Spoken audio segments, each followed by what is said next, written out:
Welcome to Indiana Sports Beat Radio. So for the thousands in attendance and the millions watching around the world.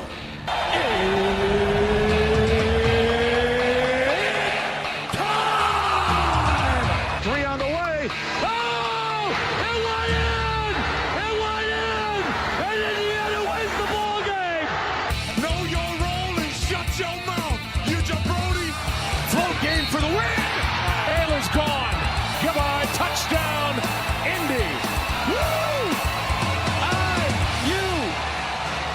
America. They got a football team now. It's pretty simple. I win. Google me. You know that I'm the cream of the crop. Now, here's Jim Coyle.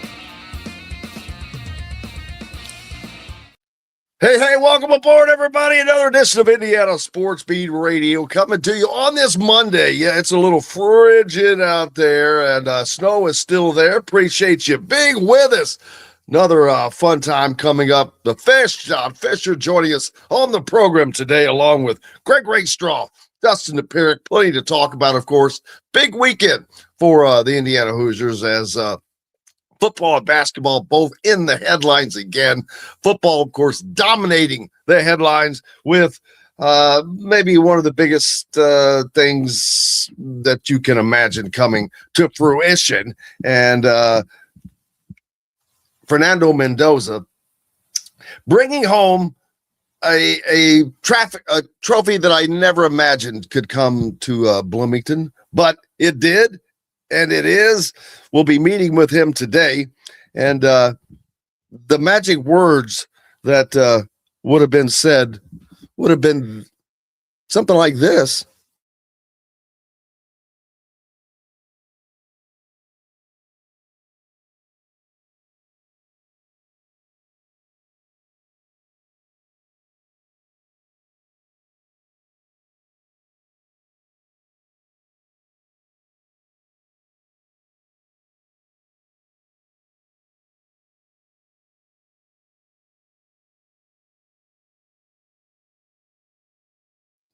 And that's how it started off the other night. A huge announcement for Indiana football. And it continued on Sunday with an appearance on 60 Minutes. The amount of marketing that Indiana football is bringing in to Indiana University right now is probably it's immeasurable. Free advertising, it's unbelievable. Enrollment is up. And if you don't think that this has a bearing on enrollment and things like that, I would greatly disagree with you. Enrollment is up. Everything is up for IU. It matters. And it is now we're going to continue to see the fruits of that. Will we see the fruits of that with recruiting and things of that nature? A lot of stuff been going on. And the one thing that I don't know if it should be worrisome, but this is a program that has been so locked in, focused, so locked in on what they're doing. And this is really taking them out of their comfort zone. Last year, they went right into the college football playoffs, playing that first round game at Notre Dame. So they didn't have the conference championship game to play in, but it was basically like having a simple bye week. And this is anything but that. Not only do you have all this time off, but you have so much of this stuff going on where you're not focused on what you have been and the routine that you've been in. I would think it would be very difficult to get out of and get back into that. But we'll see. Plenty of others have done it, and plenty more will do it. So we'll see how that goes. The Fish is going to join us. He was down in Lexington Saturday night, of course. Indiana, another big part of the weekend. Indiana and Kentucky renewing the basketball series. Didn't work out for Indiana, although a great first half run for the Hoosiers. Did not seem like it was going well, or it did not go well, rather, in the second half. And came back to bite the Hoosiers, and they took it on the chin. But pretty much the same old things coming to fruition. You can't get beat on certain things that they're getting beat on. Rebounding was not one of those, however, the other night, but the turnovers, unbelievable, high amount of turnovers, and therefore they allowed Kentucky to benefit off points off of turnovers on that. Same old problems. They've got to get fixed. Foul troubles. It all started when Lamar Wilkerson picked up his 4th foul, and that's kind of a pattern, man. They lose that momentum, and it's difficult for him to retain it. So, but the Fish will be here. He was there for the call for that game, and of course, he wasn't in New York to my knowledge, but got to see that, and I'm sure he enjoyed that quite thoroughly. Now he'll get to call a Heisman Trophy winner for the first time in his career. He was on 60 Minutes as well. That's another first. I would wonder, but Indiana's been on 60 Minutes before. That wasn't always for the great things. I think maybe the last time was regarding Bob Knight. But I mentioned a minute ago the marketing that Indiana football is bringing to Indiana University. It's mesmerizing.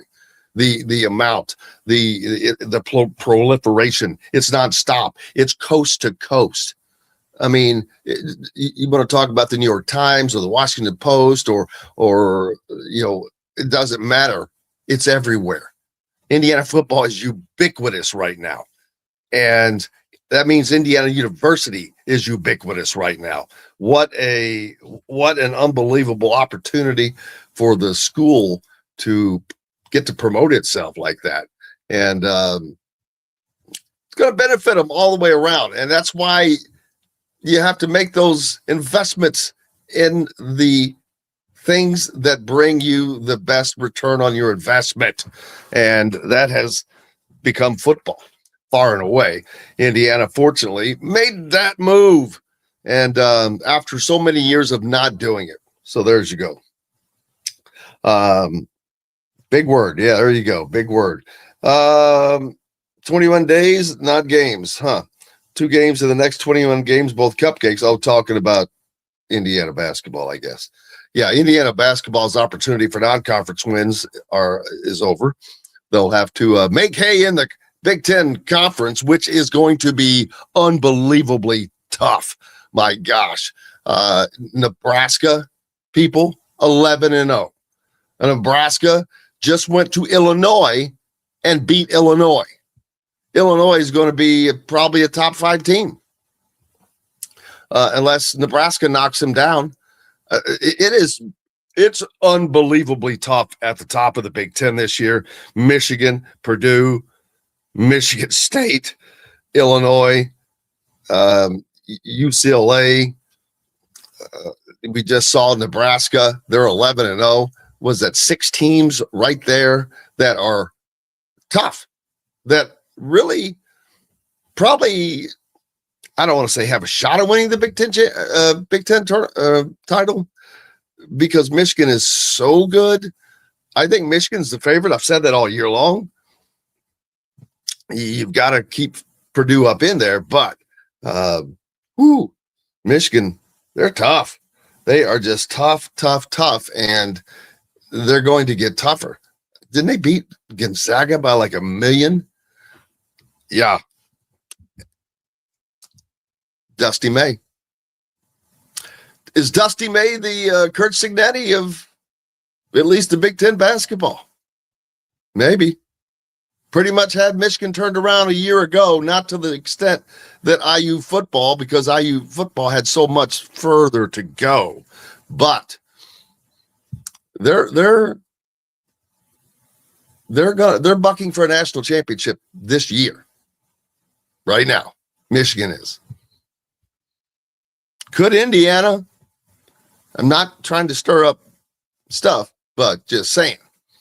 Could Indiana be in the position right now of having both of its main programs shooting for national championships? I mean, just saying. Having a little fun. Hope your day has started out well. It's Monday, but it's a frigid one. It's a bit chilly out there. Oh, holy moly. But that snow's not going anywhere for a minute. although it is going to get warmer at the end of the week, maybe.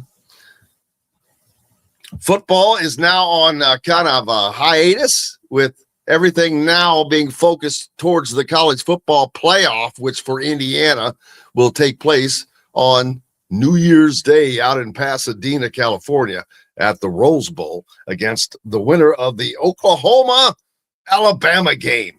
Alabama, of course, Ty Simpson, I'm not sure what his situation is going to be for them, so that would make it a little tougher for the Crimson Tide, and I'm really hoping, man, that would be something to see, wouldn't it? Alabama and Kalen DeBoer against Indiana, plus we would be able to have Kalen on, so there's that. Hoping that we see that. What chances does JMU have to make a run of the CFP? I don't see it. I'm sorry. While I respect them and I respect what they have done, it's amazing. I do not think they're one of the 12 best teams in the country. And that's where the disagreement and the arguments come down. You know, you want to talk about Notre Dame. I don't think Notre Dame deserves to be in on on what they've done this year based on how it's set up right now. Sorry. Now, are they one of the 12 best teams in the country? Maybe. It's kind of hard to tell since they didn't beat anybody. And a third of the teams they played were the last place teams in every conference. No joke. So it's hard to tell.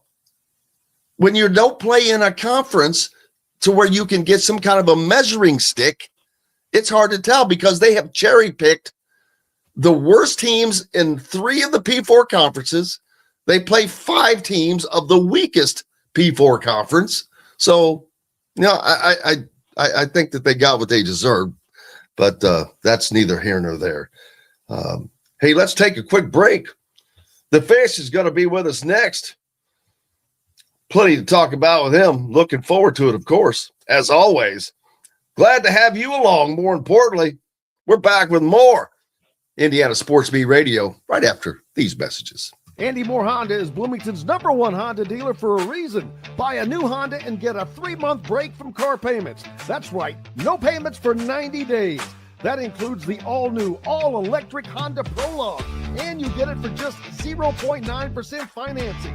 Or the 2024 Honda Ridgeline Black Edition or the Honda Accord LX, both for just 1.9% financing.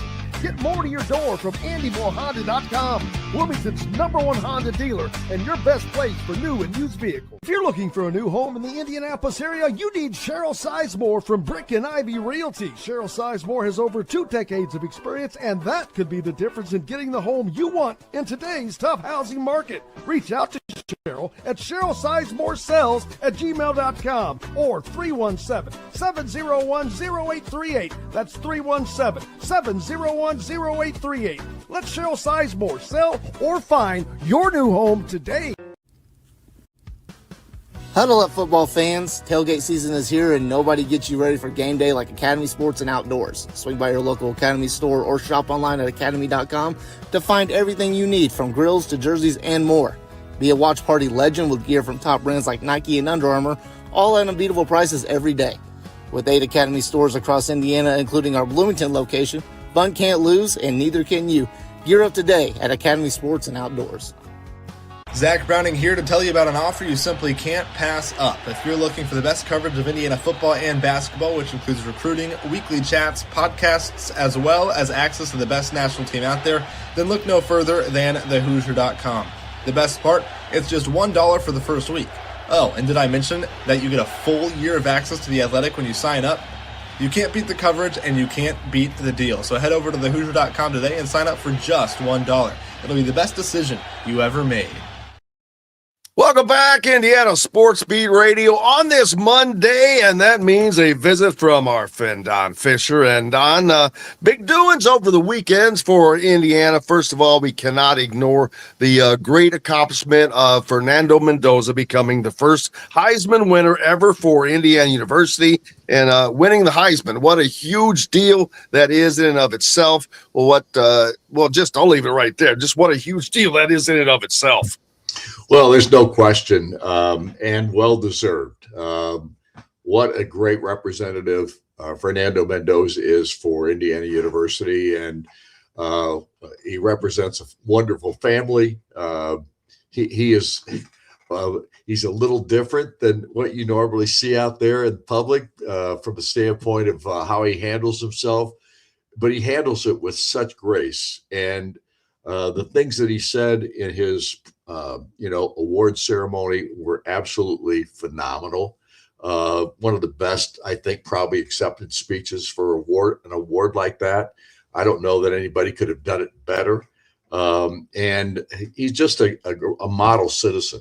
He's one of those guys that you look up to and say, this guy says everything right, and he does everything right at this point in his career. And he's just a young guy, and he's got so much life ahead of him. So it's really fun to see, and it'll be, this is a guy that's going to go to the NFL. I don't think there's any doubt about that. And he's probably going to be one of the top 5 picks in the NFL. So we'll see. We'll see how it all plays out. But right now, we're not even worried about any of that kind of stuff. We're worried about what's going to happen next, and that doesn't happen until January 1st. Yeah, of course, the next game up, I was just talking about that. That's something that I wonder if Indiana fans have concern over, because this team has been so focused, so locked in on everything they're doing, and Curt Cignetti's been able to keep them like that. Now they've got so much time done, and not only that, there's so much that's been going on with every stinking award in the world being named and given to either Curt Cignetti or Fernando or Indiana. They have been on the award circuit, and I wonder, boy, does that it's got to get you out of your rhythm. Well, think about this. Curt Cignetti's been here for 2 years now, or not, 2 seasons basically, right? Have you ever seen him out of character? Have you ever seen him out of character? No. So it's not going to change. He has a process about everything that he does. Now, Indiana definitely has a lot of time on their hands right now, and it's a good thing because there are some injuries that need to get healed up, those kinds of things. But he will get this team ready to play their next ball game. There's no doubt in my mind about that, because he's dealt with this for maybe the last several years now. I'm talking about Cignetti and how he goes about his business. And it doesn't vary, Jim. It just doesn't. Every single week when they're getting ready to play a ball game, it's the same scenario. And the process is the process. And he makes sure these guys are on the same page, and they're all talking about what they're going to do next. And in my heart, I just can't believe that there's going to be anything that changes with the way this team prepares themselves, and that they will be ready to play when they match up in this next ball game. I don't think there's any doubt about it. And I mentioned there's just been so much. It's unbelievable. You get the Heisman, you think, okay, that's got to be it. They've gone undefeated. They're number 1 in their stinking country. They want every coaching award there is. They want every player award. And now you've got the Heisman. Oh, but wait, you're going to be on 60 Minutes on top of that. And it's going to be all positive. It just keeps coming in a positive way. What the hiring of Curt Cignetti has done, not only for the program, for the school, for the university, this has been a gift that keeps on giving for Indiana. Yeah, no doubt. And look, the 60-minute piece last night was excellent in the sense of what the content was. And John Worthon, who was the moderator of that segment of the program, was terrific. I was really upset a little bit because I spent 2 hours talking to Mr. Wertheim, and I only got like 25 seconds. I just don't get it. But no. No, the truth of the matter is I knew going in that this was going to be a good hour or so. It turned out to be 2 hours of filming. So they have video on me for 2 hours, which is really problematic in itself. So all I can tell you is it was really fun to be a part of it. It was a terrific presentation, I thought, in what they were talking about in regard to Curt Cignetti and the program and how far it's come and all those kinds of things. But here's the real deal. At this juncture, you just celebrate it, enjoy it. The parade's not done yet. and we'll see what happens as they start playing the January 1st ball game against whomever, whether that's Oklahoma or Alabama. And if it continues after that, that is awesome. But this season for me has been made because they won a Big Ten championship. And now it's all just, in my mind, it's all gravy on top of the mashed potatoes, so to speak. But I don't doubt that Indiana is going to go a long way and maybe win the national championship because they are that good. So just enjoy the ride, people. And when it ends, it may not end. That's the greatest news. It may not end. And Indiana's got all the tools they need to get this thing done. Yeah, there's no doubt about that. And not only do they have the tools, they are now being viewed by people that outside of the program that they're legit. I mean, it's finally kind of across the board. Most people. Now, there were some that were starting to come along and thinking, all right, give them their flowers. But now it's after that Ohio State win, it's kind of hard not to when they've done everything that people have said. Well, you haven't done this. Well, what the hell else you want them to do? They've gone to Oregon. They've beaten Ohio State. They pretty much crossed all the bridges right now, and just continues to be remarkable for this team. But also, I'm looking down the road for recruiting, Don. What that win of the Heisman does, what this season does, how that continues to build upon itself as Curt Cignetti goes forward. Yeah, I mean that's the thing. All of this recognition, all of this, everybody looking at Indiana University football. Like they never have before. And it's going to help. It's going to help dramatically. And it doesn't matter what happens in this playoff because, again, this is the Cinderella story that's happening in this country right now. In all the college sports, everybody's looking at Indiana University football as if to say, what happened here? How did this happen? They're trying to dissect it in every way possible to understand how that success has occurred. And it's justified because how it's occurred is because of Curt Cignetti. It's that simple.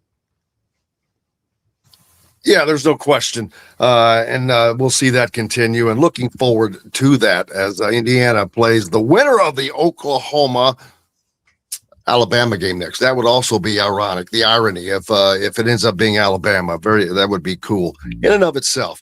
Basketball underway as well. And not only that, on Saturday, we got to see the resumption of the Indiana-Kentucky series. Didn't work out for Indiana like they'd like for it, but it doesn't matter. Just seeing that game back the way it should be was a huge importance. I love the fact that Indiana was getting booed relentlessly when they came out. I mean, that's how it should be. That's one of these games, and it is, to me, the best rivalry game in college basketball that was not being played.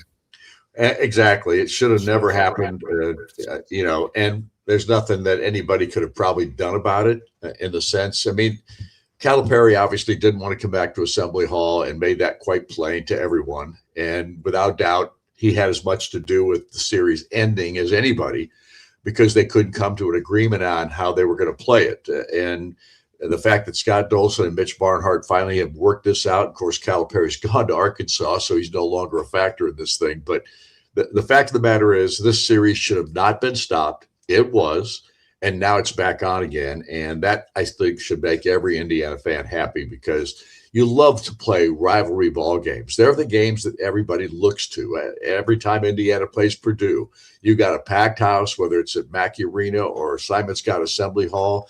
It's something that everybody anticipates. There's always a great build-up to those ball games. You want to see rivalry matchups, and Indiana and Kentucky has always been, well, I shouldn't say always, because back in the day, I think they started this series in 1924, and they only played like 8 times, I think it is, up until 1969. So it just was a very sporadic thing in those days. And then in 69, that's when it started playing every year. That's when they got this thing going. And, we hadn't been back to Rupp Arena to play a ball game. And I think back in the late 80s was the last time we played in Rupp Arena outside of the 2002 NCAA tournament in which they beat Duke, which was another it made blue Kentucky turn into red that day, which was one of the great things of all time. But at any rate, and the Kentucky fans were rooting for Indiana because they didn't like Duke. They hated Duke even much more than they did Indiana. So all I can tell you is it's just great to have this rivalry back. We'll play next year at Lucas Oil Stadium. And then the year after that, it'll be back at Rupp, and then we'll be back at Simon Scott Assembly Hall for that last game of the 4-game series that they now have set up. And hopefully it just continues on and on again. Yes, it does, and hopefully it will, as I think that will not be an issue going forward, and they'll get it situated to where they play these games where it's not so wonky. Because, as you mentioned, not coming back to Simon Scott Assembly Hall until the last game of this 4-game current contract. Don, with all that's gone on here in the last 2 weeks with your career, you've seen a lot, virtually everything of importance with IU sports. How big? These last 2 weekends, is this just the biggest time space in IU athletics history? It's hard to, I know, with national championships in basketball and whatnot, it's hard to compare apples to oranges. But what 2 weeks this has been when you add in the basketball games against Louisville and Kentucky, Big Ten championship, Heisman Trophy, #1. I mean, it's a lot. Yeah, there's no doubt it's a lot.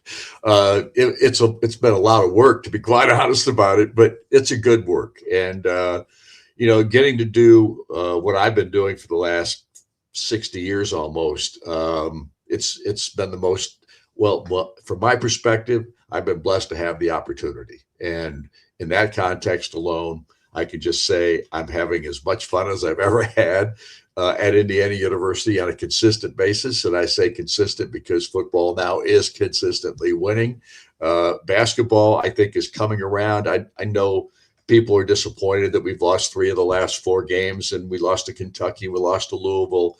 But these matchups at this point in time with a new coach, a new roster, everybody's working to get it better, and I don't think there's any question it is a lot better than it has been in some time. There's a lot to look forward to with this basketball season, and I really believe that Darren DeVries is the right guy for this job. The way he coaches, the way he handles things with his players.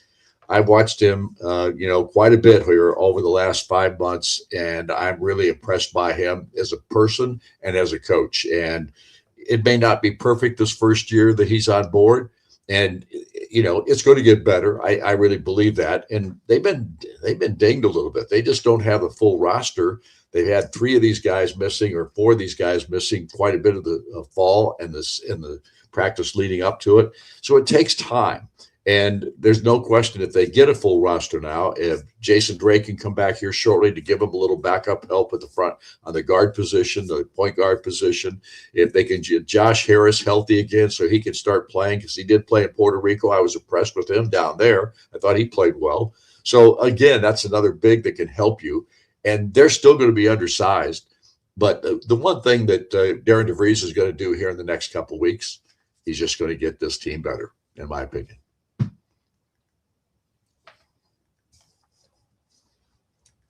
I'm not hearing you, big boy.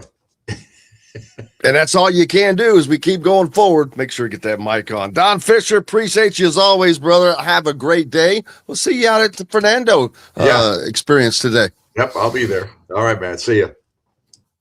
The Fish joining us here on Indiana Sports Beat Radio is always a fun time, and glad to have him. So always good to have Don with us, and always looking forward to having him with us, as a matter of fact. Also, after that Kentucky game, of course, the DeVries boys spoke to the media. Let's hear what they had to say. Another night where it feels like it just kind of gets difficult to really break down an opponent off the dribble, kind of get that inside out sort of paint touch to 3 looks you want. Just like what, I guess, are you guys, what's not happening there? What's just kind of sort of failing at the source offensively when that's not working? Yeah, I thought the first half, we got some pretty good action, pretty good movement. I thought the second half, Kentucky, certainly turned up the pressure and was able to get into us, and we didn't respond well enough, and turn the ball over too much, and live ball turnovers against them are really hard because now they're out in transition playing in space. So the turnovers and the offensive rebounding, I mean, that flipped the game around that second half. Yeah, for both of you guys, that stretch there, 5 turnovers, I think it was 5 or 6 possessions, and they had a bunch of putbacks. What was the problem there? Why so many turnovers in a short stretch did you feel, and why did you guys struggle to keep them off the boards? Yeah, I thought the turnovers, it was a combination of things. I thought, we left our feet a few times. I thought we just, got on our heels a little bit and didn't play as disciplined as we needed to. As that, the crowd got cranked up and things. That's the time where you got to really dig in a little bit more. Your screen's got to be better. You got to play off of 2 feet more. And then the offensive rebounds, they just went and got them, and we didn't do a good enough job of creating space and getting bodies and going and securing the ball. Coach, what do you think you need to improve on, and this team needs to improve on against ball pressure at the point of attack? Yeah, the number one thing when you get ball pressure is everything from an execution standpoint and a movement standpoint. It's just got to be done with more force. You can't continue to just get pushed out and everybody stands. So you have to find ways to give yourself up with a back cut, give yourself up with a screen, set up those screens with more force, and get some movement. Even as they got ahead and we started to break it off a little bit. Once we got movement again, we were able to get those clean looks or better looks. So it's something we got to get better at. There's no question. Tucker, your individual line tonight was really great. I mean, your effort was fantastic. 15.7 rebounds. A lot of the 3-point shots tonight didn't go down like they normally do for the Hoosiers. What do you think that is? Was it just not seeing the basket as well? Was it the defense? Was it not in the offense where you were getting clean looks? To be honest, making and missing shots, I thought tonight honestly wasn't our problem. I know certainly I did not shoot it great. It looks as a team we didn't shoot that great well either from 3, but even with that being said, I think there were certainly areas that we needed to be a lot better at as a group, and if we were able to, especially in the second half, execute in those areas, I think that would have made up for some of those shooting habits and miscues, but making and missing shots sometimes is basketball. But I thought in the other areas, if we can just execute there a little bit more, that would save the lot. Know a team or group needing a fundraiser? Boost Fundraising raises more money faster and offers the most unique and user-friendly online fundraiser in the nation. Your team receives personalized fundraising pages for each team member. Free team-branded promo gifts shipped to each donor. Boost Fundraising does it all. Sports teams, marching bands, charity causes, and community groups. Go to boostfundraising.com and be sure to enter the promo code COYLE, that's COYLE, to receive a discounted fundraiser. Whether it's a night out with the family, after work with colleagues, or catching the game with friends, Bubba's 33 is the place for you.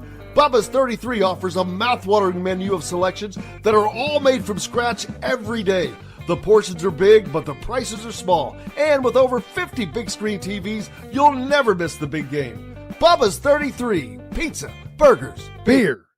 Zach Browning here to tell you about an offer you simply can't pass up. If you're looking for the best coverage of Indiana football and basketball, which includes recruiting, weekly chats, podcasts, as well as access to the best national team out there, then look no further than thehoosier.com.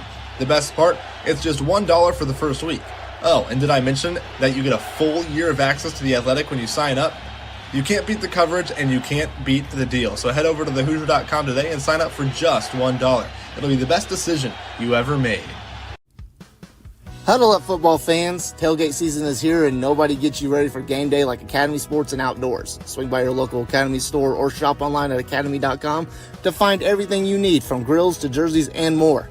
Be a watch party legend with gear from top brands like Nike and Under Armour, all at unbeatable prices every day.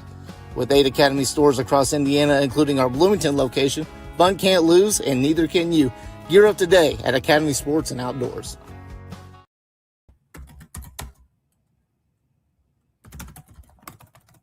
It's Monday, and that means a visit with our good friend Greg Rakestraw. Greg, how are you doing, sir? Good, sir. How are you?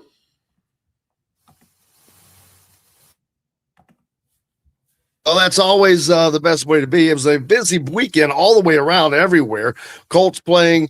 Indiana wasn't playing, but they had football stuff going on. Indiana basketball, high school basketball, all abound as well.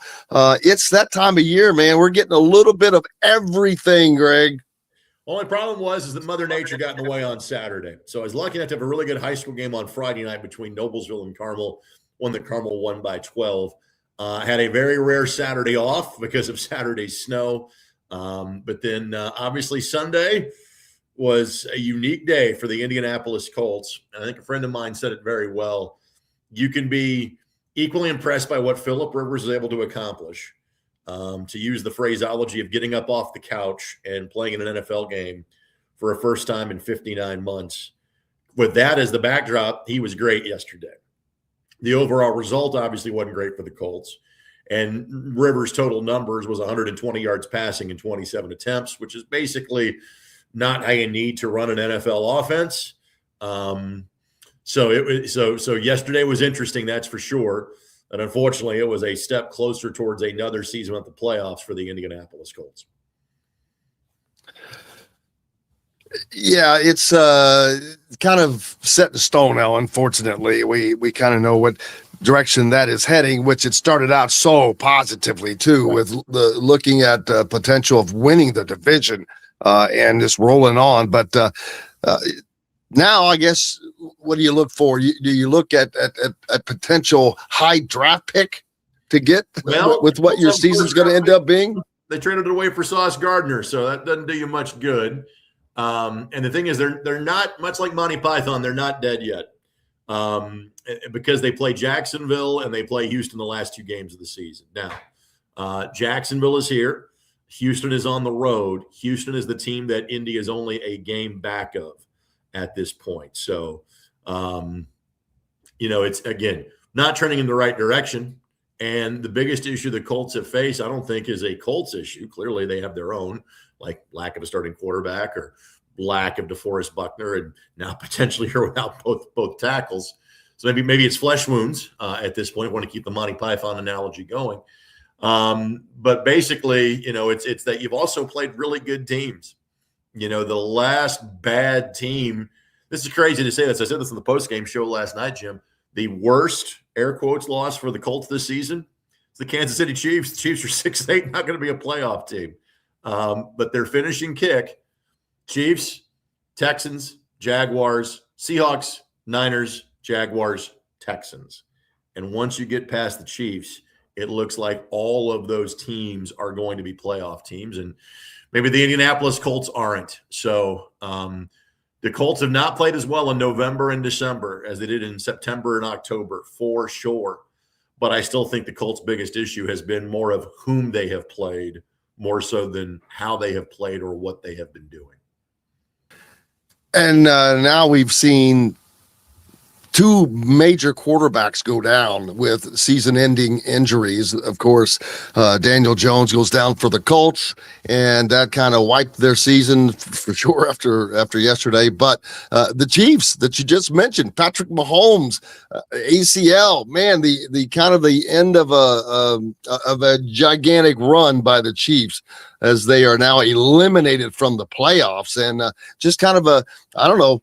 It's got to be kind of the changing of the guard. We look at guys like Drake May that's what we all had on our bingo card. Drake May, who is probably going to be, I don't know, is he going to be the NFL MVP, Greg? I think he is. Now, again, them getting beat yesterday maybe opened the door back for Josh Allen for that to be the case. Obviously, a month ago, we were talking about Jonathan Taylor and Daniel Jones. That's not going to happen at this point. And so maybe it's down. I would think you are now kind of like, Fernando winning the Heisman on Saturday, which is a real and factual statement, which is crazy to say. You go down to the quarterback on the best team. Bo Nix's numbers probably haven't been good enough for the Broncos. Drake May leads the Patriots out of nowhere. You put him up there. If it's Josh Allen, it's almost a career achievement award. The other guy that I'll throw out there, and considering kind of where he was in the offseason, it's a pretty remarkable statement.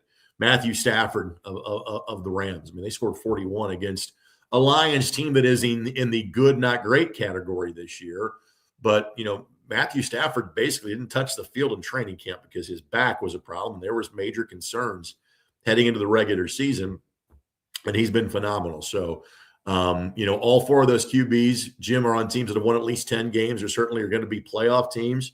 So maybe who plays the best of that group these last 3 weeks might be the guy that's the MVP. But I have to pick a favorite right now, Jim. Drake May would be that guy. Yeah, it's been crazy to see. First of all, the Patriots come from out of nowhere. It's like, wow, we already laid them for dead. But boy, you would talk about rebounding. That's got to make Bill Belichick happy as all can be. I'm sure he loves seeing them do well. But yeah, it's just been a wacky season. But that's how it is. Things change, and it's always going to be change. And the teams, like the Bills, who we kind of thought were going to be there, they're going to be there at the end. But is there a dominant team this year? No. I mean, normally there is that team that you're looking at, but we don't have that this year, do we? No. I'm thinking the Rams are the best team. Okay. But there's nobody that can't be beaten, on a given Sunday. Every team has some form of flaw. I think the Denver Broncos defensively are about as good as any team in the National Football League. They gave up 26 points at home to the Packers yesterday. And much as the Chiefs' season has changed because of injuries, it appears the Packers might. Now, the Packers have probably done enough to be a playoff team at this juncture. Not a guarantee, but they could be without. It certainly looks like Micah Parsons has a similar knee injury to Patrick Mahomes. And Christian Watson got hurt in that game as well. So now you're taking your best defense player off the field and one of your top wide receiving threats off of the field. So the Packers had a rough day yesterday as well. But no, there is not one dominant team, but that's frankly the nature of the National Football League. But we will have a little new blood this year in terms of playoff contenders. So if you're a fan of a team that's not going to make the playoffs and you can get over your disappointment, this should be a pretty good month of January from a postseason football standpoint. And now we've got high school basketball that is well underway as we kind of switch over seasons into that regard. I'm sure that normally would keep you busy, but like you said, weather-wise, it kind of hit us. That I didn't expect to get all that snow. I got to be honest with you. We kind of got it down here in Bloomington. Well, you got the Thursday night snow. We thankfully missed that in Indianapolis. That went south and hit you guys. And then so if we got Friday night games, Saturday, unless you were playing in the far north or the far south, you simply weren't playing. And so the event that got bagged that I had on Saturday is one of the more fun ones we have every year, the Tip-Off Classic at Southport. Fisher's Carmel Crown Point, Fisher's Penn, Anderson, Mount Vernon, amongst some of the headline games. Both Silver Creek and Charlestown were scheduled to come up, obviously did not make it. I know a handful of those games will take place. So like, for example, Jim, Carmel and Crown Point, that was scheduled to be Carmel's home game. That game was already on the books. They moved it part of this event. That game will take place. I knew that Anderson and Mount Vernon would play each other because, Jim, they're in the same sectional. They want to see each other. That game is going to take place tomorrow night. So to give you an example, that got rescheduled quickly. I think Fishers and Penn are working on a date to play each other because, again, there are two tremendous sophomores in this class. One of them is Noah Washington, New Albany. The other is Caleb Coleman at Penn, whose dad, Barrick, is the head coach at Penn and formerly was the head coach at both Northrop as well as at Valparaiso. So, and Penn being the size school it is and type of school it is, they are used to traveling across the state to kind of find great competition. So that game will take place. Unfortunately, as an event, there's just not a Saturday where you can get 12 teams together, left in the rest of the season. So, that event goes by the wayside. And again, it kind of indicates how unusual this level of snow is for us in December these days, because that's the first time that event has ever been postponed. That event survived COVID. It did not survive Saturday's snowstorm this past weekend. You mentioned Noah Washington from New Albany High School, kind of been a young phenom for a while down there. He was recently at an IU basketball game. I know it's someone that, everyone's keeping their eye on, but how has he been developing? I mean, he's, everyone thinks of New Albany, and right now they've got Romeo in the mind from not a few years back. And this kid's a different type of player. Sure. He's the best player since that time. But again, that is an awfully difficult bar. That would be like looking at every Bedford North Lawrence kid for the last 35 years and going, hey, there's the next Damon Bailey. And there's not been a next Damon Bailey. Noah is a major Division I talent. New Albany is starting to kind of play that statewide circuit in terms of featured events. I would assume we would see New Albany next year, the year after, in terms of the Hall of Fame Classic. New Albany kind of picked this up with Romeo, and good on them. They have kept some of those Indianapolis schools. Obviously kind of Floyd, Jeff, New Albany, and the Evansville schools are used to playing each other now, so that knowing they're going to see them in the regional, they play each other during the regular season. But Jeff and New Albany really have made an Indianapolis chunk of their schedule. Even this year where Jeffersonville's got a complete reset, they're coming up and playing in North Central's holiday event, December 29th and 30th. They're playing Lawrence North the Saturday after that. And so we'll see more of Noah from a high school standpoint around the state each of the next couple of years. New Albany did come up and play Brownsburg's event last week, losing to Plainfield. And Plainfield's probably a top 5 or 6 team in the state of Indiana this year. As far as Noah's development is concerned, he's right on track. Every major college has an interest in him. So from a development standpoint, he's doing great. But just so the folks, again, back home know, again, he and Caleb Coleman. Is he a sophomore? Correct. They're sophomores, probably the 2 top kids in their class as of now in Indiana. And the younger of the Lampley brothers, probably that's now at Pike, is probably in that conversation as well. It's amazing hearing about him Noah Washington for as long as we have, because it seems like it's been forever, and he's just a stinking sophomore. Correct. I mean, just kind of the way of the world, but that's the land of social media and recruiting these days, Jim. What is up next on your docket schedule of sports that are coming along? You had the cancellations this week, but I know there's more coming up, and the Colts continue to roll as well. There's always more. And so Wednesday night, Addicts and Warren Central. Friday night, North Central and Carmel. Saturday, a new event in terms of the holiday hoop slate.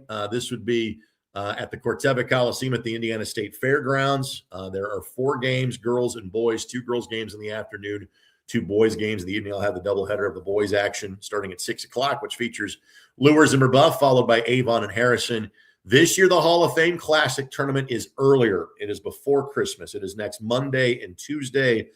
So I'll have those games sandwiched around Monday Night Football next week for the Indianapolis Colts. So I've got a busy next 8 or 9 days, but then I get to have about a 4-day breather for Christmas, which I'm looking forward to next week.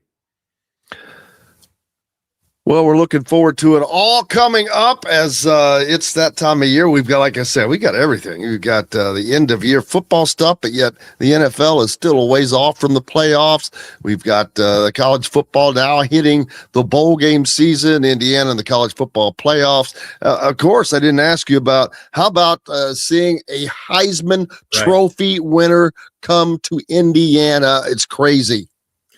It's crazy. And maybe the thing that was, most stunning about it was the margin of victory that he had. It was not close. Think about the fact that the number 1 and 2 guys in the Heisman Trophy race played at Indiana and Vanderbilt. It is a whole new world in terms of what you can accomplish as a college football program. So, for a guy that is going to be at Indiana for basically a semester, or basically about 6 or 7 months, if you include the summer term. And maybe he got to campus last January. Maybe he's been on campus for a year. But a guy that at most will spend 12 months enrolled as a student at Indiana University. The impact that Fernando Mendoza has had and will have on that football program is absolutely staggering. And so for a guy to come in, and we talk about how much Kurt Cignetti has changed the fate of Indiana football, and he has. You can't understate that. But to think of the impact that Mendoza will have is pretty mind-boggling, knowing Not a 3-year kid, not a 4-year kid, not a 5-year kid. He'll be here for 1 year. But in that year, he has led Indiana to a Big Ten championship. He has brought Indiana their first Heisman Trophy. He potentially could lead them to a national championship. And it is certainly trending, Jim, that he is the number 1 pick in the upcoming NFL draft. And to me, that is going to be like the dominant sports talk conversation of, let's say, late February and the month of April. And so let me kind of walk people through why that's the case and maybe take some things out. So you're going to talk NFL draft and normally about your team, right? Well, as you heard me say, the Colts have a first-round pick. Don't have one now the next couple of years because of Sauce Gardner, unless they decide to trade back in to get a first-round pick. Normally, we talk about Pacers playoffs. Well, obviously because of injuries, they're 6-20. They're only 5 games back, amazingly, of the last playoff spot at this point. But again, I don't think they're going to be a playoff team this year. So you kind of pull that out of the mix. Certainly appears that Purdue is going to likely make a deep run, and the Final Four is here. That'll kind of take up most of March. I'm not ready to write off IU because of a bad loss at Kentucky. I still think Indiana is going to be an NCAA tournament team at least. Now, deep run probably is a different conversation at this point. So we're going to talk about, well, at the end of February, because the Combine is here, it'll be all about Fernando Mendoza. And once you get through the Final Four and you don't have really that NBA playoff push to talk about locally, guess what we're going to talk about? Indiana having maybe the number 1 pick in the NFL draft for the first time since the 1930s. And yes, it has happened one time before. A lineman whose name escapes me currently from back in the 1930s is Indiana's lone pick, number 1 overall pick in the NFL draft. So all you football fans, as you are waiting to watch your team play in the Rose Bowl, again, a true statement, on January the 1st, watch the back end of the NFL standings. Like, for example, the Saints won yesterday, and it probably took them out of having the number 1 pick. They're a franchise that you would think would take a quarterback. So IU fans, watch what the Jets and the Raiders do.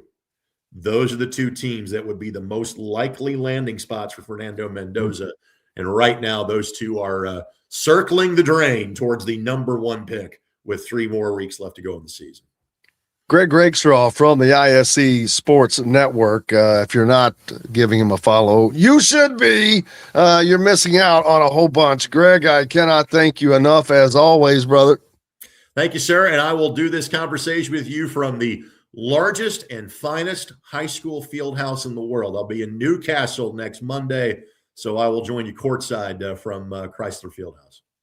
Cannot wait. Looking forward to it. Make sure you're giving them a follow. Keeping up with that great content, Greg. Go out and have yourself a safe and warm Monday. You do the same, buddy. Thank you. Appreciate you, buddy. Let's see. That is going to take us up to the break here in just a second. We've got more coming up, of course. Dustin Dopirak's going to join us here on this Monday. We've got you alongside with us, and glad to have you. Man, all the awards Indiana's won, it's crazy. I mean, if you think about it, it's unprecedented that they won all of these awards. I mean, they swept everything. Obviously, Kurt Cignetti wins the which one was it? The Walter Camp Coach of the Year award back to back. First time that's happened. That award has been around for 59 years now. First time in that awards history. There have been times where coaches and players have won the Heisman and Coach of the Year and things, but Indiana swept everything. They swept every major coaching award, including the conference stuff. So it's crazy. And how about old man Rivers yesterday, almost bringing the Colts a win in Seattle of all places. Nuts, but couldn't quite get it done. High school basketball is back around. Michigan. When we come back, I can't wait. Michigan has opened up an investigation into itself. Really? Let me guess. Ward Manuel, your AD's running it. The guy who's been at the head of all this crap. That would be the first place to start, right? Crazy. We've got lots more coming up. Appreciate you being with us. Back with all of that and more. If you're looking for a new home in the Indianapolis area, you need Cheryl Sizemore from Brick and Ivy Realty. Cheryl Sizemore has over 2 decades of experience, and that could be the difference in getting the home you want in today's tough housing market. Reach out to Cheryl at CherylSizemore@gmail.com or 317-701-0838. That's 317-701-0838. Let Cheryl Sizemore sell or find your new home today. When it comes to apparel and promotions, Freethink has you covered, literally, whether it's 24 or 200 shirts for sports leagues, businesses, or groups. Freethink Apparel and Promotions can also create your very own merchandising store. Freethink Apparel and Promotions did it for Indiana Sports Beat Radio, and they can do it for you. Whether it's screen printing, embroidery, digital printing, promotional products, vehicle wraps, or anything else under the promotional line. See what Freethink Apparel and Promotions can do for you at freethinkapparel.com. Huddle up, football fans. Tailgate season is here, and nobody gets you ready for game day like Academy Sports and Outdoors. Swing by your local Academy store or shop online at academy.com to find everything you need, from grills to jerseys and more. Be a watch party legend with gear from top brands like Nike and Under Armour, all at unbeatable prices every day. With 8 Academy stores across Indiana, including our Bloomington location, fun can't lose, and neither can you. Gear up today at Academy Sports and Outdoors. Whether it's a night out with the family, after work with colleagues, or catching the game with friends, Bubba's 33 is the place for you. Bubba's 33 offers a mouthwatering menu of selections that are all made from scratch every day. The portions are big, but the prices are small. And with over 50 big screen TVs, you'll never miss the big game. Bubba's 33, pizza, burgers, beer. Welcome back, Indiana Sports Beat Radio on this Monday. Glad to have you along. I hope you're staying warm and got the snow all shoveled everywhere. If not, Dustin Dopirak will gladly come over and shovel your drive for you. Just kidding. Dustin, how are you doing, sir? Doing well, Jim. How about yourself, man? Cannot complain, man. If I was any better, I'd be you. Busy weekend, busy stuff going on. I know you're keeping up with the Pacers as they're trying to pace, and it's just it's tough sledding. Not to use a bad analogy out there, but right now, just for the Pacers, but obviously it's tough sledding, man. You're down men. It's hard to go out there night in and night out and face these guys. It is. That last night was just bad, and they had no business being that bad at all. They got beat by the Washington Wizards. They had, the Wizards were more shorthanded than they were. The Wizards are missing Alex Sarr. They're missing Bilal Coulibaly. They're missing Corey Kispert. They're missing Malachi Branham. They're missing some other guys, and Pacers just didn't come to play yesterday. I mean, it was a weird day in general. I mean, I think roads were still bad. It was freezing.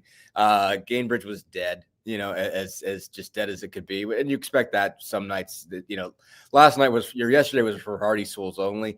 And I think, it was 3:00 tip off and 4:25 kick for the Colts. And I think everybody was way too, righteously interested in what old man Phillip Rivers was going to do. So did not see a whole lot of people in Gainbridge Fieldhouse yesterday.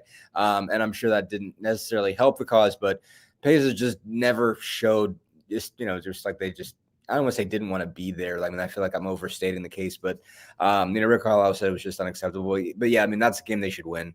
They beat the Wizards by 33 the day after Thanksgiving. They've got enough pieces. They should be able to beat that team, and they just never got going at all. Had 15 points in the second quarter, 19 in the third. It's just not, they're good enough to do better than that, for whatever they've whatever issues they have, and they've got plenty. Obviously, we've gone over it the entire time, but they're getting, steadily closer to, as 100% that they're going to get, that they're not getting Halliburton back. They're not getting Obi back until February. Still missing Aaron Nesmith and Ben Shepherd, but, Siakam, Mathurin, Nembhard, McConnell is enough to beat the Wizards, and they didn't play that way yesterday.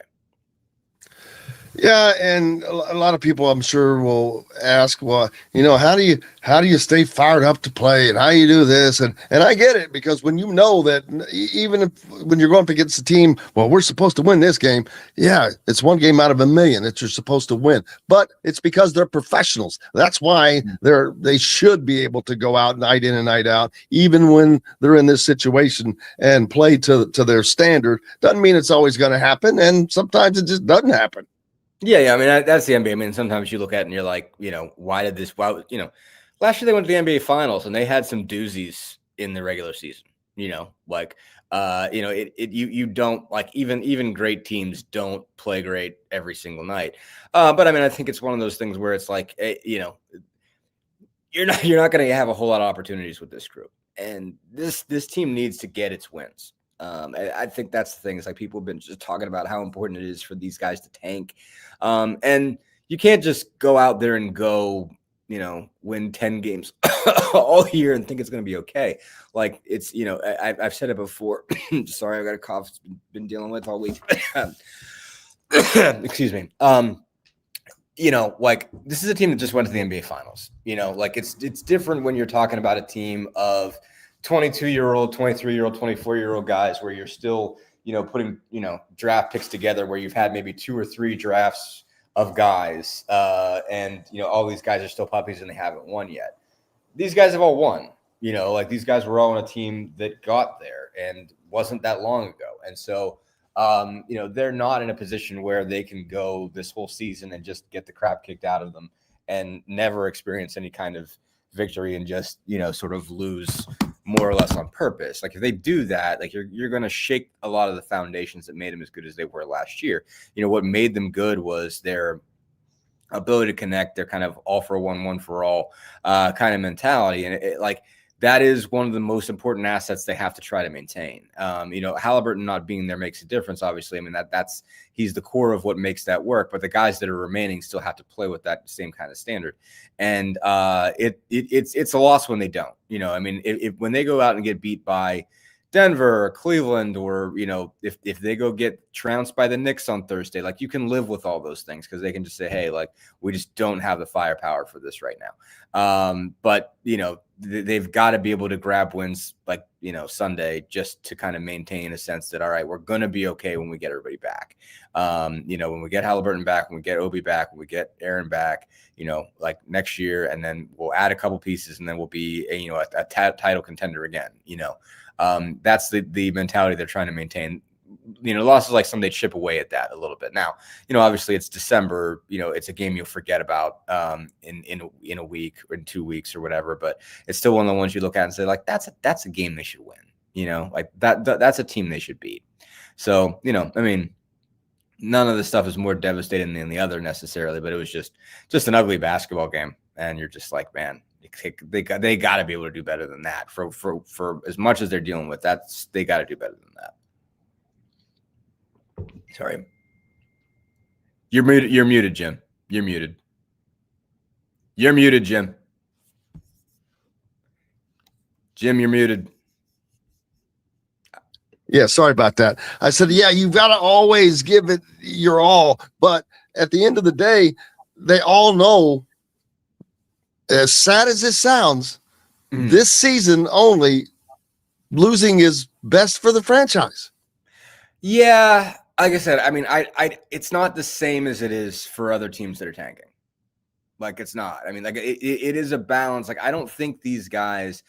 For a couple other reasons. On a generic level, you're like, okay, well, what's the best you can get, a draft pick? But I'm still like, it is a weird collection of guys to be available for this group in terms of how much better you're going to make them. Because I don't know, I don't know if the guys is as good as the class is. I don't know if the guys on the table, how much better they make them. Because I think they have a lot of what's available, like I said, I think Cameron Boozer has been spectacular. Well, they have Pascal Siakam. Like, is Cameron Boozer going to walk in on day one and be as good or close to it as Pascal Siakam? No. And it's like, okay, well, do you can you play with 2 of those guys? What does that look like? If you do, what's, how much better are they? That's an interesting question. If you've got, if you go get Peterson, it's like we haven't seen a lot of Peterson lately. Is that better than Ben Mathurin? Is AJ DeBonsa better than Ben Mathurin? Is AJ DeBonsa better than Aaron Nesmith? I guess. But how much defeat is worth that guy? And then you're gonna have. But is it like DeBonsa? Isn't DeBonsa the same as Tyrese Halliburton? No, nobody's the same as Tyrese Halliburton. I don't think so, right? I mean, he's not averaging like 10 assists a game, is he? I haven't seen him enough, like bits and pieces. But yeah, I mean, I don't think like that's a difference. That's a different ballgame. But I mean, he's averaging 3.4 assists, which is pretty good for for four. I'm not trying to downplay how good these guys are because they're good. But I'm just not sure if they're.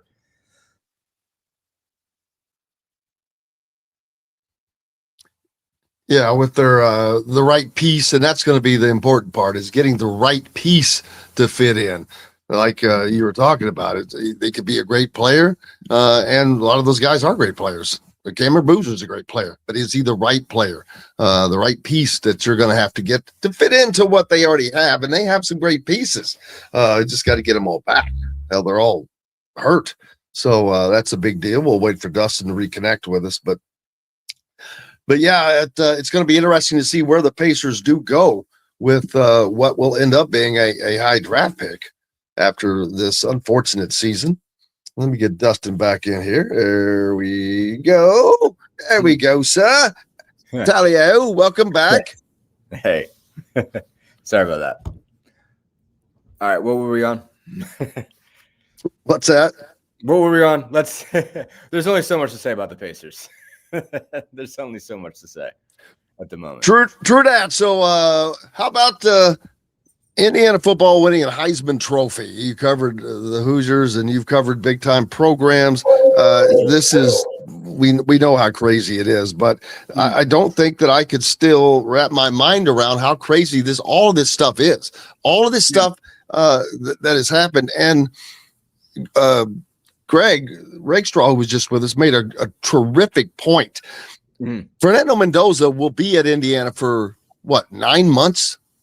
I don't know that anybody has had an impact, as big of an impact on an athletics team in that period of time than what will Fernando Mendoza have had. Yeah, well, yeah. I mean, it's just, again, it's a different world, obviously. This is what, you're shrinking the amount of time the college athletes spend in the places they're at, but like you're because of the transfer portal and whatnot, some of these guys are coming more impact ready. And, like they are equipped to come in and make a huge difference because they're already built, like they don't need the 18-year-old, they spend the 18-year-old, 19-year-old time somewhere else. And, they show up when they're 20, 21 and they're ready.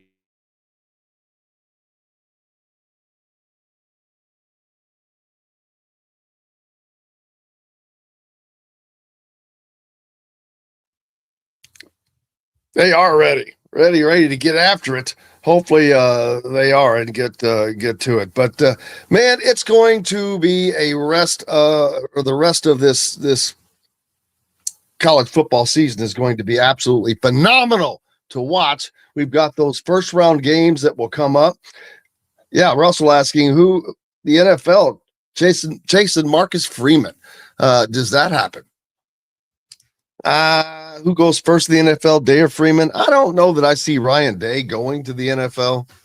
I didn't know that I would see Marcus Freeman necessarily, but I haven't followed along with him as much. You know what? I mean, Ryan Day, when you're at Ohio State, you're in essence almost managing an NFL type team.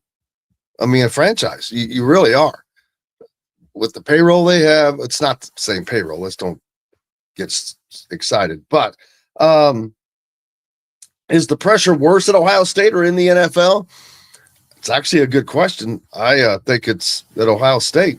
Dustin Dopirak back with us. Dustin was just talking about NFL kind of coming to maybe poach Marcus Freeman or even Ryan Day. And I could see both of those guys because of where they have been running a program that is very akin to an NFL franchise. I could see one of those two guys making that move, but it's just not an easy move to make for a lot of college coaches. No, it's not. I mean, it's obviously they're like, you're used to having a lot of control for as much as, like it's the wild, wild west in college sports right now. And everybody, like the amount of movement is difficult to keep up with and everything like that. And you are, paying guys now, and you've got to, keep whether it's your payroll or someone else's payroll in mind. Like it is difficult, and there's a lot of, certainly been a lot of coaches who have been like, I've had enough of this, sort of thing. Like you still do get a level of control that you don't get in the NFL. Like in the NFL, you have to draft, like you have to, like everybody else is doing the same. Obviously everybody's doing the same thing in college recruiting as well, but there's more, like your ability to charm people only makes so much of a difference. It does matter in free agency and those kinds of things. But like there's, there's a skill set that goes off the table, basically that, like you got to be able to charm parents. You got to be able to, kind of express like, we're going to make your boys into men sort of thing. And that doesn't matter when you get to the NFL because they're already men, and they're just basically saying, okay, can I play and can I make money? And it's like, okay, and can we win? That's the other piece. So, there is a different mindset. There is a different deal. And I think there is some level of skepticism for college coaches, whenever they get to the NFL. And, especially if they haven't been I'm trying to think if he's spent any time there at all. Yeah, I mean, so that's, I think the thing is that they understand that you're used to dealing with college kids, and it's like it takes a while for them to that to work out. But I mean, he played in the league. Freeman played in the league. I can see his personality translating very, very well. He's got it rolling at Notre Dame, and like I imagine at this point, like it certainly depends on whether he's got that feeling like, man, I really want to win a title. We were too close. We didn't get a chance to actually play in the playoff, and I want another crack at it. Does he want that more than he wants the opportunity to go turn around a franchise like the Giants? Like, I don't know. It's two very, very different fish bowls that he would be in going from, Notre Dame to New York. That's, like there are some things that Notre Dame prepares you for, I think, but it's, I don't know. I'm intrigued by, at this point, what it looks like for them. I definitely think like I could definitely see a lot of college basketball coaches being more intrigued by the NBA now. Because it's just like, man, it's less stressful, like it is less stressful. You like this, it's more dealing with grownups, but like an NFL team is a big, but both of them are just, football teams are just big operations. Am I off again? No, if you are, it's my fault. I probably did do that by accident. Let me get you back on the deal. Yeah, there we go. Nope, I've screwed it all up, so I'm not sure. There we go. All now right. Back home again in Indiana, Dustin. But yeah, I agree with you, and it's a crazy. What's tougher now? Because it's changed. Going from college to the NFL, NFL to college, college teams are way different now. A lot of them have general managers, and your teams are not set so far in advance. These are just 1 year rollover teams. You have to find a new team almost every year in essence, because you're going to have guys that leave. You're going to have guys that graduate every year. You don't have that in pro sports. So it's a re-up every single year. Right.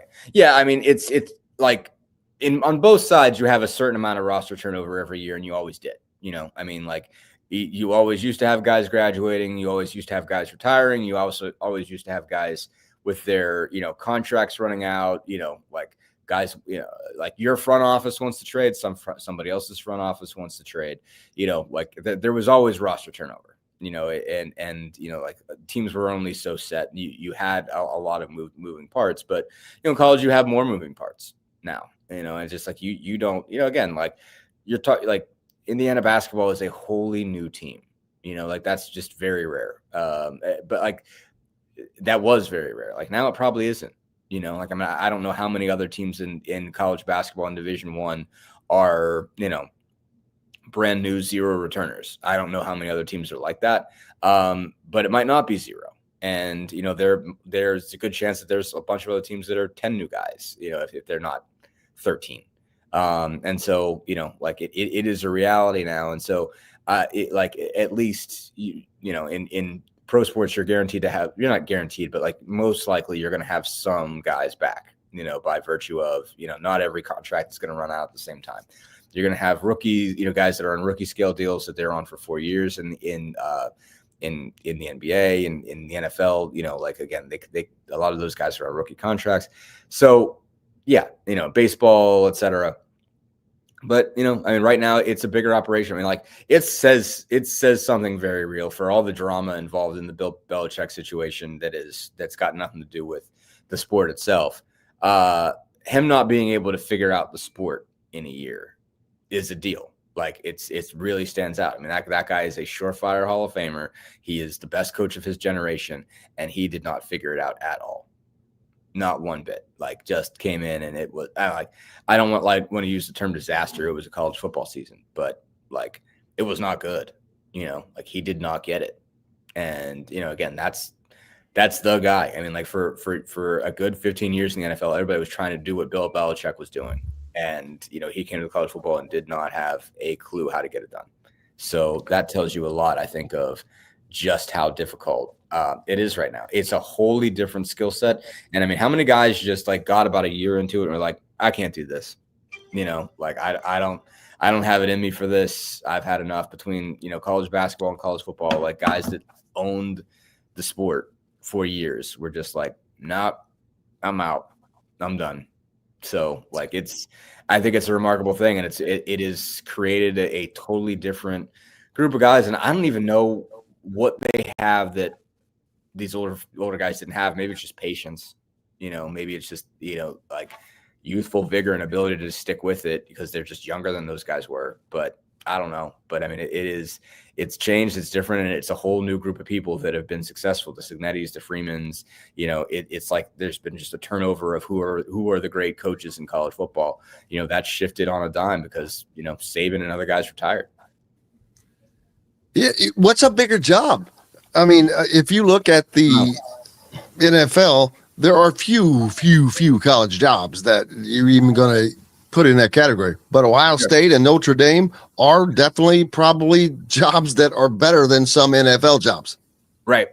Yeah, no, because you're winning. They'll build you a statue if you win enough. And it's just and you are constantly, you can get credibility more in a college job. Now, obviously, Ohio State, Ryan Day was on the brink of being fired before he won a national championship. And now I would say he's pretty safe. There are scenarios where like that. And at a place like Ohio State where the expectations are high, and also you add a rivalry to it where it's you have to win that game.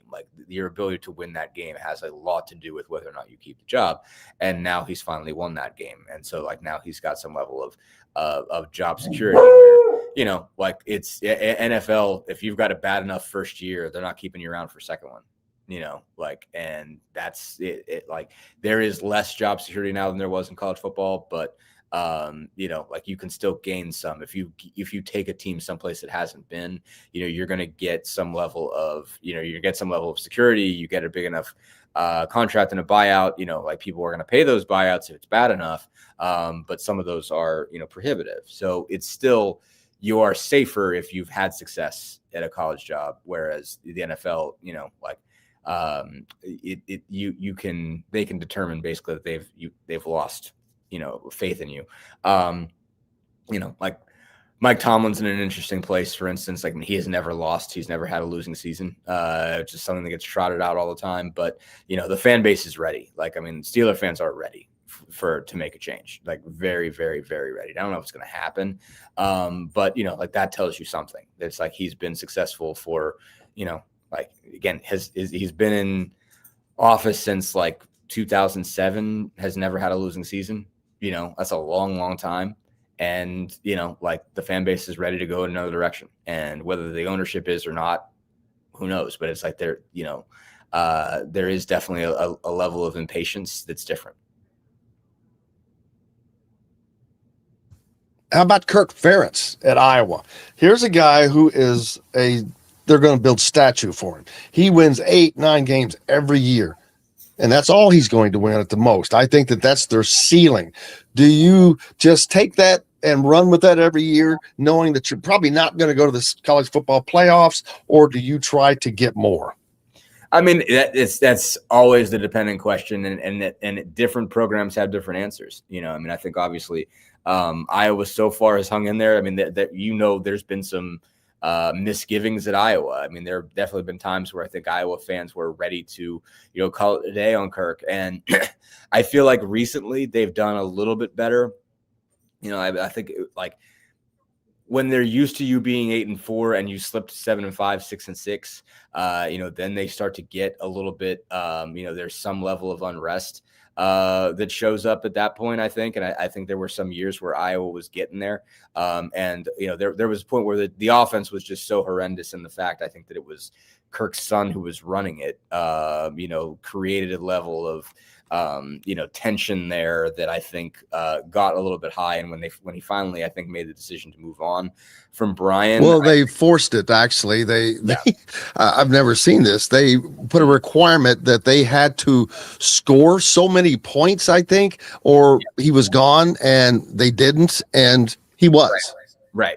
Yeah. No, I mean, I think that was the most sort of, not anger, but, that was where he kind of put himself in trouble. I mean, he was in a spot where he probably would have been able to stay for a long, long time. And it just reached the point during that they were getting 3 points a game so many times that you're like, all right, this has to end. And, they're back to the point where I think they're annually doing what they're supposed to be doing. And so Kirk Ferentz is probably safe, going forward, maybe as long as he wants to be there. I mean, since 2021, it's 10-4, 8-5, 10-4, 8-5, 8-4, heading to an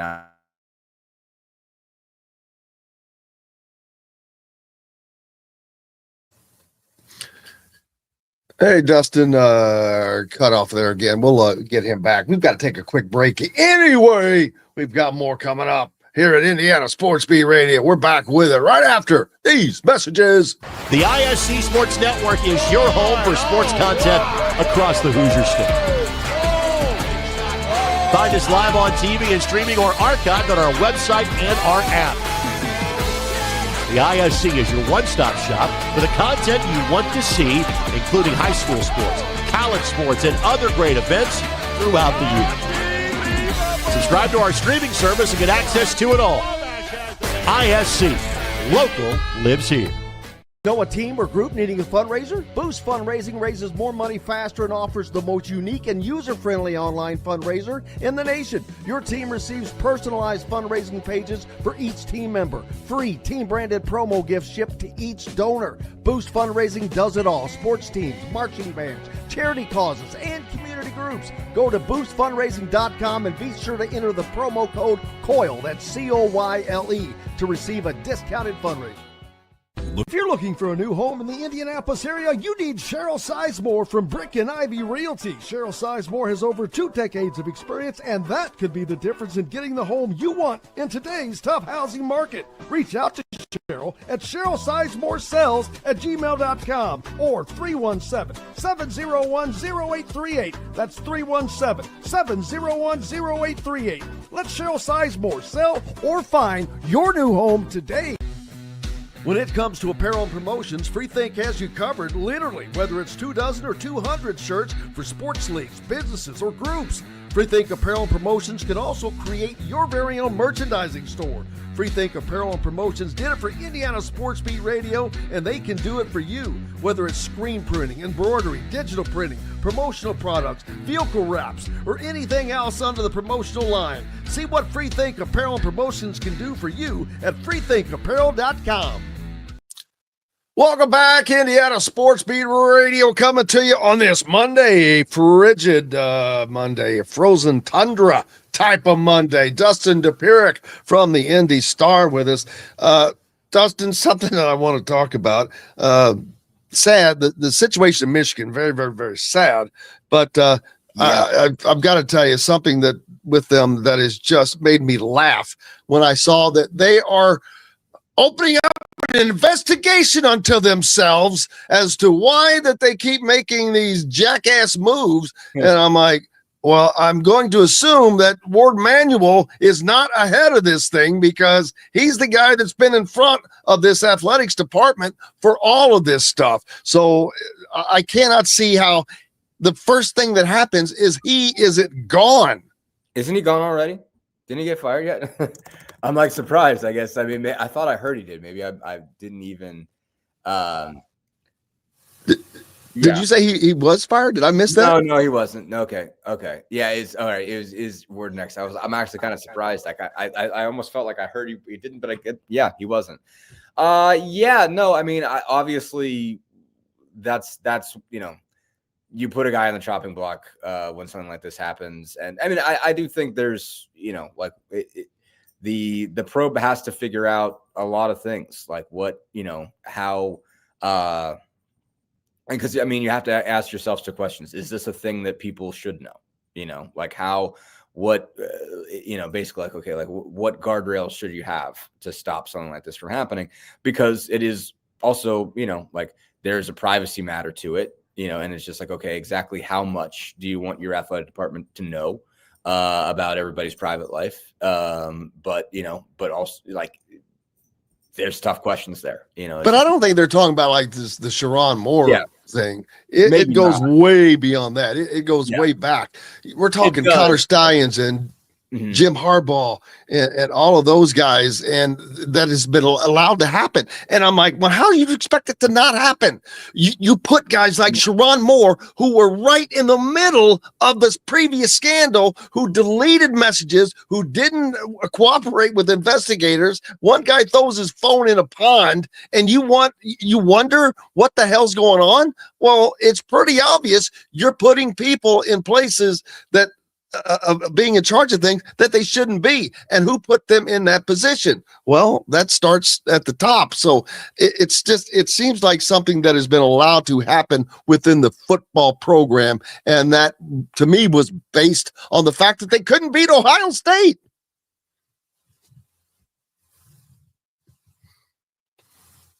Lost Dustin again, daggone it. But I just think that it's just all over that.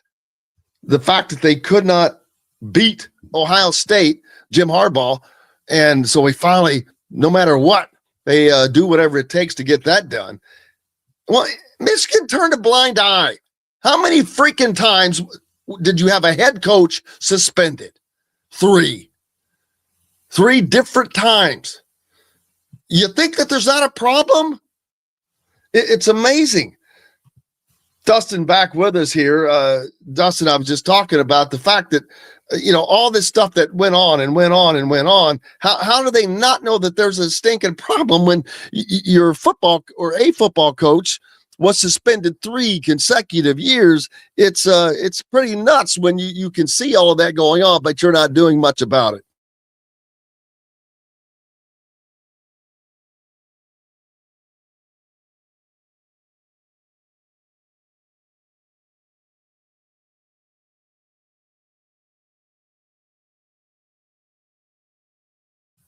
We'll see if we can get Dustin back with us. It's not quite there, but it is what it is. It's sad but it's also funny at the same time. It's like, what, are you kidding me? It's you all. The reason this happened is because you allowed it to happen. You fostered it to happen. You continue putting people. You named Sharon Moore your head coach, a guy who did not cooperate with investigators regarding a serious cheating scandal. Mind-boggling. Dustin, back with us. I was just talking about Michigan. After all that goes on, they make Sharon Moore your head coach. I'm like, what the hell do you expect? This guy was right in the middle of the scandal that you're doing. He gets suspended on top of that. You've had multiple coaches get suspended, and you don't know there's a problem. Well, there's a problem. That's the problem right there. Yeah, I mean, I think there's something to be said for, like, if you're I'm sure they talked themselves into it for a bunch of reasons. For one thing, Sharon went out and won when Harbaugh was suspended, and the players wanted him to be the coach. And so I think they sometimes, like, the department has a hard time saying no, like, this whole team, this whole group was, corrupt. And I think they could easily say, well, that was Jim's idea. Like, Jim came up with this, and, like it's not necessary. This thing is over, like, this is only going to go so far, and it is what it is. But like, you obviously don't know, like, all right, you have a sign stealing scandal. It's over. You're not thinking to yourself, okay, well, that sign stealing scandal is going to lead to a inappropriate relationship with a staffer scandal. Like, those things aren't necessarily connected. Now, you could say, all right, well, like, if you didn't have enough scruples to say no to the sign stealing scandal, you can easily find yourself vulnerable to other things. Sure. And you don't necessarily, I can see how you don't necessarily view it that way. And just, but I think a big part of what happened, across college sports, and Michigan was one of those programs that looked at it like, because they did not comply. I think after a few scandals went in a situation where a program was better off saying, F you to the NCAA. And after, for a while, teams were just self-imposing whatever penalties you want. And then it got to the point where there were some that were bad enough that people were like, you know what, I'm not going to plead guilty on this. And they ended up being successful. They ended up being able to throw enough dirt on the NCAA and say, okay, well, you guys are corrupt, you guys are this, you guys are that, and they got away with it. And so Michigan's view was, all right, we're going to give them nothing. We're going to give them absolutely nothing. And like, the NCAA came down, and it could have been worse, it could have been better, or whatever. Michigan, like, you've certainly seen worse situations. Like, they mostly kind of took it easy on them, because I feel like the NCAA has felt like it's not allowed to even, impose much anymore, because they'll just be constantly reminded how terrible everybody thinks they are, and all the rules are changed anyway. So, I think they kind of got away with it and thought, all right, well, we're better off just keeping these guys around, and we'll win. This ended up being something entirely different, and hitting a different level of bad. So, I mean, you couldn't use one to predict the other. But if, you probably could have done a better job of looking around and seeing something was up, even though it was just entirely not connected. So I don't know. I mean, I'm not around it. Like, I don't cover Michigan, so let's be real. Like, it's not like I've got any kind of inside stuff here. But yeah, I mean, I don't know. It seems easy, but I mean, I could see how Michigan could talk himself into believing that, like, this was a hackneyed weirdo scheme that Jim Harbaugh cooked up, and it's isolated. Like, I could see people thinking that of it's isolated to Jim wanted signals for stuff, and it's like he concocted this big, pretty ridiculous operation to pull this off in the first place, and they didn't do a good job of, Connor Steins didn't do a great job of, like, covering his paper trail, or just like, all of this was too easy and too dumb. And okay, well, Jim's gone, so he was the mastermind of this whole thing to start with, and you don't have to worry about that anymore. He's on a show cause, so just tell these guys not to do anything like that, and you'll be fine. And I could see how you could think it was going to be fine. And again, these are two entirely disconnected things. Nobody says, all right, well, if that guy still signs, that he could definitely hook up with a staffer. Like, those things aren't connected at all. But same person apparently allegedly did the same thing. So I don't know. It's a mess over there. Yeah, I don't see how that the whole thing wasn't just cleaned out. You have to know at the time, but this is cancerous. This whole thing, from a staff standpoint, when you're involved in the scandal, when you actively do not help, when you are purposely making things worse, How I just don't see how Michigan did not go. All right, we got to, we have to disavow ourselves from this. We came back, we beat Ohio State, we got a national championship. Let's don't taint this thing. Well, they have tainted it and tainted it and tainted it, and now it's gotten worse and worse and worse. And so now they are so. And as far as getting away with it, yeah, they got away with it. But now the chickens are coming home to roost, baby. They are, yeah. So, but unfortunately, what they're just going to do is be able to, they managed to fire a guy with cause. They don't owe him any money. And as messy as that is, it's Sharon Moore's deal. And, there's not going to be additional penalties that come with that. So they get to cut bait and get a, new shiny new coach that they're going to be able to throw $100 million at or whatever. And, not that I'm overstating the case, but tens of millions, probably $10 million a year for. And so, they're not going to come out of this in really bad shape. Ward Manuel's probably in trouble, but Michigan's going to end up okay. What is up next for you, my friend? Got a little bit more slow down time as they got the NBA Cup stuff. So they got practice this week, Tuesday, Wednesday, and then they play the Knicks on Thursday and back on the road on Saturday. They'll be in New Orleans and Boston, so I'll be in New Orleans and Boston.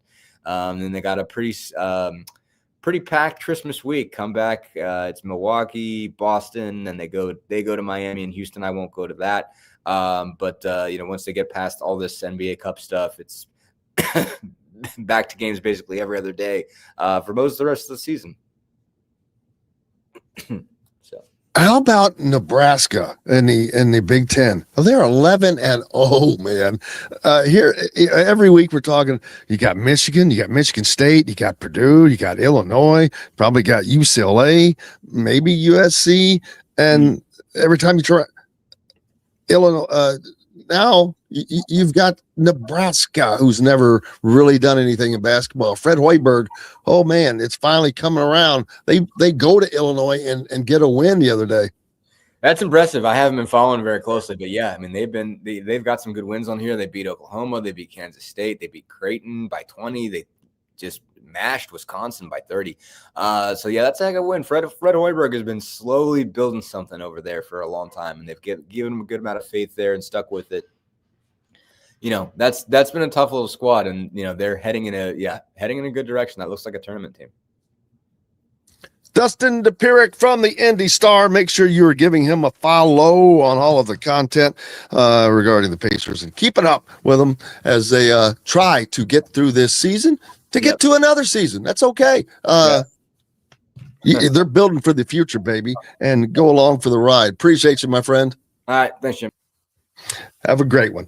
We've got more coming up here on Indiana Sports Beat Radio. We're back with it and more right after these messages. Andy Moore Honda is Bloomington's #1 Honda dealer for a reason. Buy a new Honda and get a 3-month break from car payments. That's right, no payments for 90 days.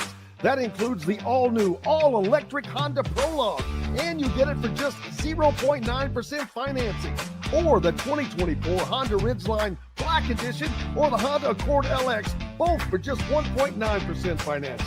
Get more to your door from AndyMooreHonda.com, Bloomington's #1 Honda dealer and your best place for new and used vehicles. If you're looking for a new home in the Indianapolis area, you need Cheryl Sizemore from Brick and Ivy Realty. Cheryl Sizemore has over 2 decades of experience, and that could be the difference in getting the home you want in today's tough housing market. Reach out to Cheryl at CherylSizemore@gmail.com or 317-701-0838. That's 317-701-0838. Let Cheryl Sizemore sell or find your new home today.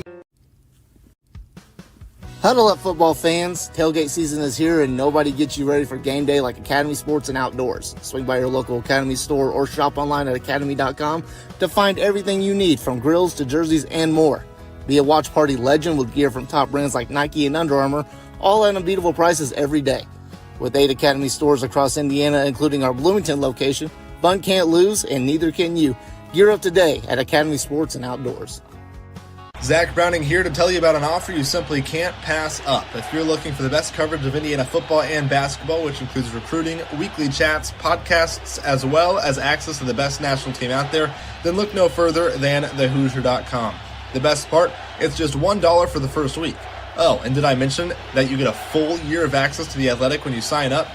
You can't beat the coverage and you can't beat the deal. So head over to thehoosier.com today and sign up for just $1. It'll be the best decision you ever made. Welcome back, Indiana Sports Beat Radio on this Monday. Glad to have you along. Thanks a lot for being with us, no matter where or how you're listening. Stay warm out there, man. Chilly day. I know that you probably saw that Fernando Mendoza became the first Hoosier to win the Heisman Trophy Saturday night, as he was named this year's Heisman winner. Diego Pavia, who finished second in the voting, and is a lot shorter than I thought. This dude's got no shot in the NFL. But anyway, I was shocked to see a post that he put out. Jamie sent it to me. Thank you, Jamie. And it basically, it said, F all the voters, fam forever. He had a picture of his lineman behind him, which if he would have just said fam forever or something, it would have been all right. But F all the voters, not good. That's not a good Heisman. That's why he didn't win the Heisman.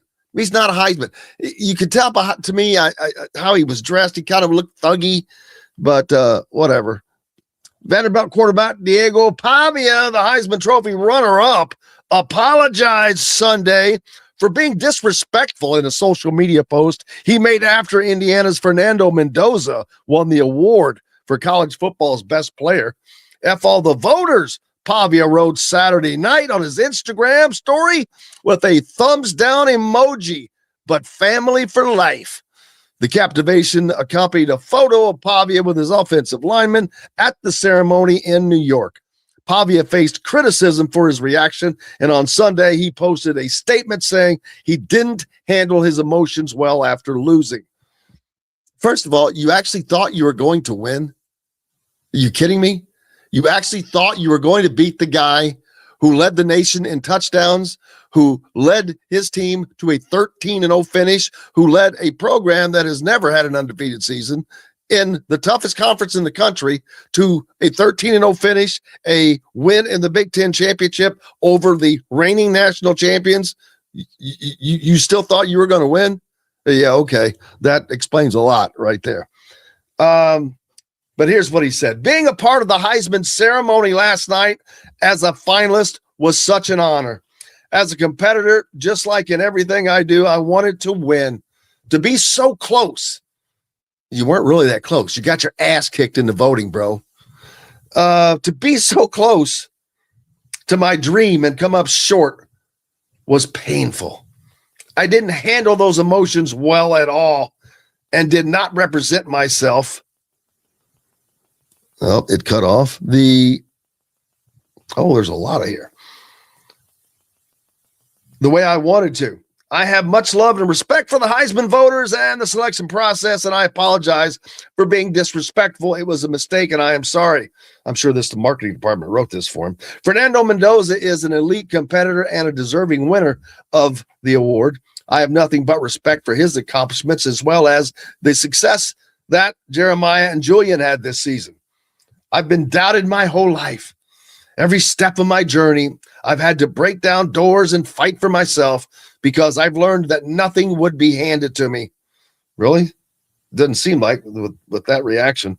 My family has always been in my corner, and my teammates, coaches, and staff have my six. I love them. I am grateful for them.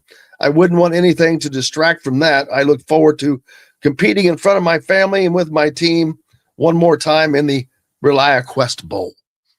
Yeah, there you go. So, yeah, that was the worst response that I've ever seen. I'm talking about the other night. It was unbelievable. Why would you do that? How do you not know that that's not going to, yeah. Don't think that you would have seen that from any, well, I know you wouldn't. You didn't. You wouldn't have seen that from Jeremiah Love. You wouldn't have seen that from Julian Sand. You wouldn't have seen that from anybody else. That's, that was a little shocking. Congratulations to Fernando Mendoza and his speech. It was great to see that. The 60 Minutes deal. Fun to watch that last night. Indiana is getting all kind of love, man. I mentioned it earlier. This is free marketing. And we're not talking about sticking a mailer. This is nationwide. Beyond that, to be honest with you, but nationwide, 60 Minutes. That's a huge get. They're on every single sports show. There's not a sports show that's on that Indiana football is not being mentioned in. Yeah, how can you not? They're the number one team in the country. But all of that comes back to Indiana University. They're benefiting unbelievably. And John Wertheim, I think I've mentioned this before, the host on 60 Minutes, he's from Bloomington. I forgot to even mention to Don the fact of, being on 60 Minutes. How cool was that? But